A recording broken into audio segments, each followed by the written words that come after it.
Școala digitală, practic, este un mare plus, dar și un mare minus. În România, iată, după cum ați auzit, jumătate din profesori, din dascăl, refuză vaccinarea și foarte mulți au ieșit la pensie în 2020 pentru că au refuzat să folosească un calculator.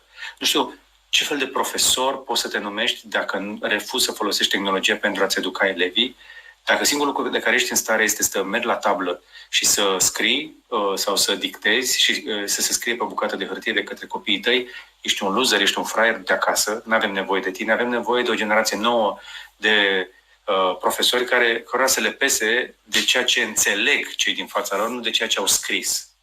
Și școala digitală trebuie să evolueze. Nu avem nevoie doar de tablete, avem nevoie și de proceduri noi și eu îmi pun speranțe că noul guvern, în care sunt niște oameni foarte interesanți la educație, cercetare, dezvoltare,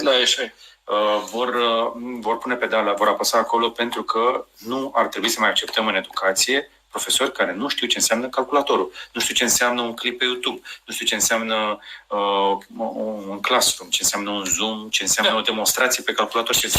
Cei care nu știu ar trebui să fie deschiși să învețe și pe de altă parte... Nu mai poți fi deschiși. Dacă după o pandemie... Nu, deschiși dacă nu a fost. Dacă refuzi, afară. Nu este vina copiilor din acele clase că profesorii lor refuză să predea. Și s-a întâmplat la licee de renume, inclusiv din capitală. Nu vorbesc doar de orașe mici. Uite, spre exemplu, am avut cu cei de la Narada o competiție de șah unde IT-știi au pus bani ca să doteze o școală din Curcani, din județul Călăraș. Nu este niciunul dintre ei de Curcani până când a venit Narada. Uite, avem aici niște copii și fii atent că am vorbit cu ei, prima 1000 de euro au strâns-o ei de pe Facebook.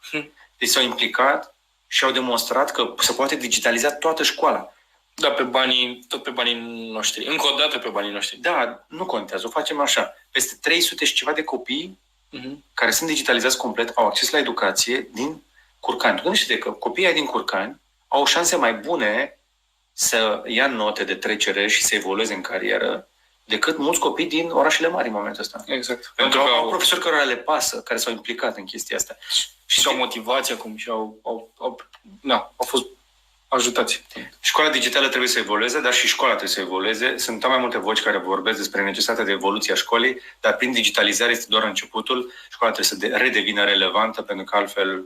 Da, uite că am avut nevoie de o pandemie ca să ne digitalizăm forțat. Acum văd că există și un om specializat pe digitalizare. Să vedem. Uite, inclusiv unul dintre candidații la primăria din Corbeanca este specializat pe... Ștefan Apăteanu, da. Tare mic o să ajungă prin guvern, poate până când o să apară Chiriș să-mi se anunțe că este vreun secretar de stat. Este super tare, face o chestie numită EduApps de ani de zile. Practic, a fost vizionar, așa, știi, că și nu știa că va veni pandemia. Și-a dat seama.